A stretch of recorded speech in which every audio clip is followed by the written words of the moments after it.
Welcome back to News 46. If you're interested in becoming a foster parent, there's a training session coming up this week.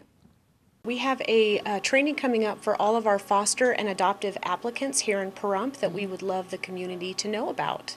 And so when is this going to be held? This event is going to be on October 2nd, 3rd, and 4th. That's this weekend, right? Yes, it is. So I know it's not much time to make a big plan to stay for the weekend and get that done, but it is so important for our foster families to come forward, get this training done so that they can get licensed and start helping us take care of these kids. Tell us how much this is needed here in Southern Nevada or the state of Nevada. Well, I recruit for 15 counties in Nevada, which is everywhere outside of Clark and Washoe County, and the need here in Pahrump is significant.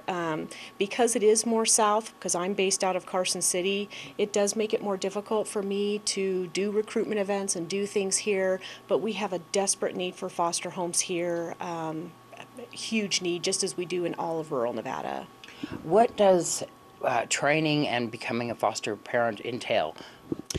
Training is 27 hours. It doesn't cost anything but your time, but it is much about what these kids are going through, the loss, the grief. So it really addresses how to handle that when foster parents, encounter these types of things.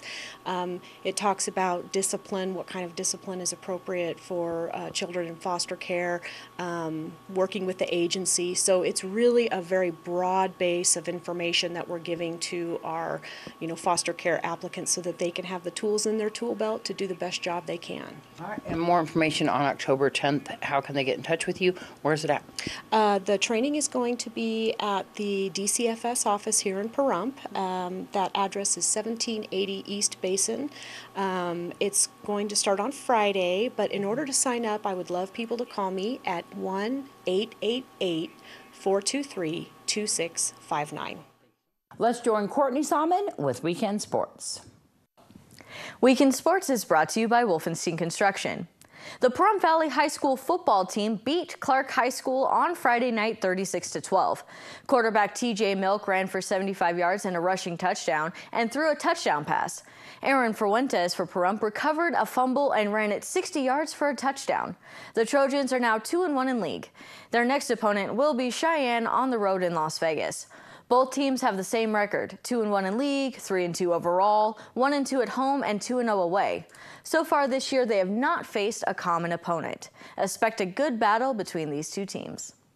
The PVHS volleyball team had a busy weekend. On Thursday, they beat Western High School 3-0. Then they traveled to Boulder City for a tournament.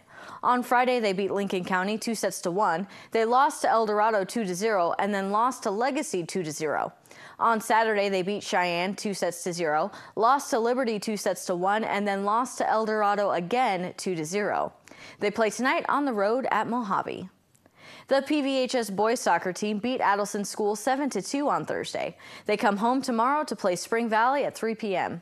The PVHS girls soccer team also plays Spring Valley tomorrow, but they're on the road. UNLV football had a good weekend, defeating Idaho State and crushing school records with a score of 80-8. This week is also preparation for the Cannon game. Every year, UNLV plays rival UNR for a chance to bring home the Cannon and paint it red. UNLV heads up to Reno this Saturday and the game starts at 4. Tonight is Monday Night Football featuring the Green Bay Packers and the Kansas City Chiefs. It's definitely going to be a close game. It starts at 5:20 on NBC. Go Pack Go.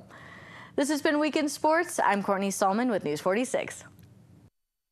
Heard you in there, Courtney, rooting for the Packers. Congratulations once again to the Pahrump Valley High School football team for that win on Friday night, and TJ Milk. And I got to say, Aaron Fuentes, I saw him on Saturday. He was so excited about that win. Aaron is actually the brother of our former anchor here at KPVM TV, Zach Fuentes, and he's doing so good on the football team there. Well, tonight is the first show for Trevor Noah, the new host of The Daily Show. Noah says the show will have a few changes, including more musical groups. The show may have less comments about Fox News and CNN reports, in which Stewart would point out their reportedly slanted journalistic approach to news. Noah also added that he's not a political junkie. He says he's interested in all sorts of topics, from campaign news to sports to entertainment. The Daily Show is an American TV institution, particularly among progressives who cheered for Stewart's scathing critiques of political failings. Noah says he shares Stewart's progressive worldview. The retooled show is still being produced largely by veterans of Stewart's vision. When we return, we'll have a different Noah here with your weather.